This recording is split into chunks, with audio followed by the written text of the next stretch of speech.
Welcome back to Between Bells, everyone. I'm Nora Ali. The pandemic has caused people to change up their skincare and makeup routines, but how do we make sure we're properly taking care of our skin as we're stuck at home? Here to discuss is Alana Mitchell, founder of Skincare by Alana. Alana, great to have you here with me today. So, exactly how have beauty routines changed during this coronavirus pandemic, and what are people's new habits right now? Well, the good news is that people are doing a much better job of self-care.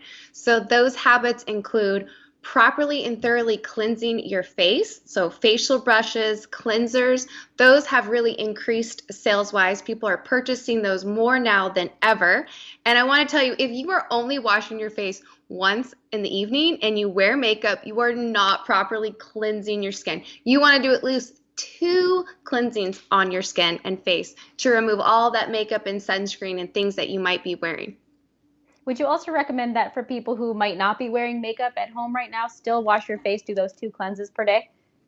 Yes, absolutely. You should be wearing an SPF all day, even with lights from screens and things like that. There are some studies that show that wearing an SPF product can help protect you from those lights inside and also from your windows and things like that. So yes, wash your face 2 times at night regardless. And so that is a great new habit that most of you have been doing. And also there's been a huge increase in masks and at-home devices like a facial steamer and the new face device that people are taking the time to really improve their overall health and appearance of their skin.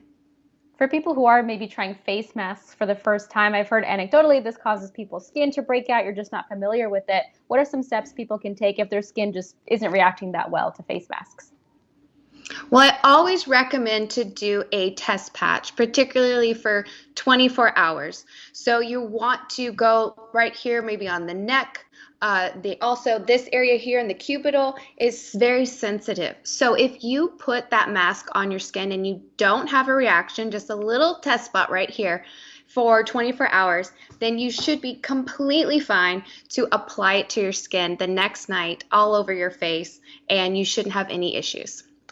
If people have had different skincare routines while at home, what are some ways to kind of ease back in your usual routine, like wearing more makeup as things do start to reopen, as people do start going back to work? How can you kind of make sure you're not kind of ruining your skin too quickly? That's a good question. Well, always start slowly. I love more of my natural based products. So, a mineral based product and sunscreen image skincare has an amazing foundation that really acts more like a tinted sunscreen, but it gives you amazing coverage. I'm actually wearing it right now, and so does Jane Iredale. So, those are some brands and lines that you can use to look for something mineral based that also has an SPF. So, you're easing into your skincare routine, but most likely you should be in good shape unless you've been wearing one of these masks constantly, right? I know so many of us are.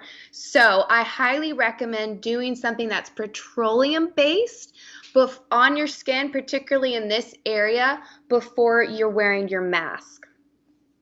That is good advice. That's something I had not heard really that much before. But you mentioned SPF a few times. What are some of the things or the steps you can take to really understand what your specific skin needs, whether it's oily or dry? How do you figure out what the right concoction is for you?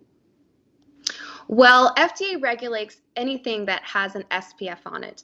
I highly recommend going with a physical sunscreen because that is going to be more natural. Again, you have your zinc and your titanium dioxide, and those are actually really good for your skin. Now, the rest of the ingredients in the skincare in the SPF product should be fairly clean. If they are, you should not have an irritation on your skin. Now, the chemical sunscreens, that's where people usually have the most irritation. And those are the tip off because they're generally in an aerosol.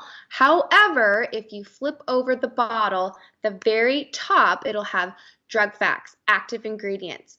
If it doesn't say zinc, if it doesn't say titanium dioxide, if it has other ingredients, 99 times out of 100, it's a chemical ingredient, which always breaks out me and my kids. So we just stay away from the chemical sunscreens. Yes, that is a great point. Elena, aside from maybe not washing your face enough, what are some bad habits that you've seen people kind of engage in right now while they are stuck at home?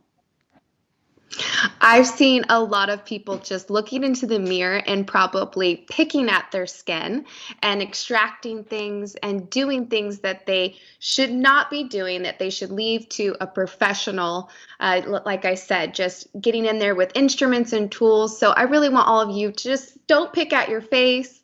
It's okay if you're not feeling 100% yourself. There are great products that you can use without doing damage, like picking at your face, like doing a clear collagen peel off mask or doing one of these fabulous cami eye pads that are reusable that you can just leave on for a few hours. So don't judge your skin at night. Also, wait till the morning. You always have more going on at night than you do during the day. So just leave it alone. Don't touch it. Yes, great advice all around, Elena. Thank you so much for your time. That's Elena Mitchell, founder of Skincare by Elena.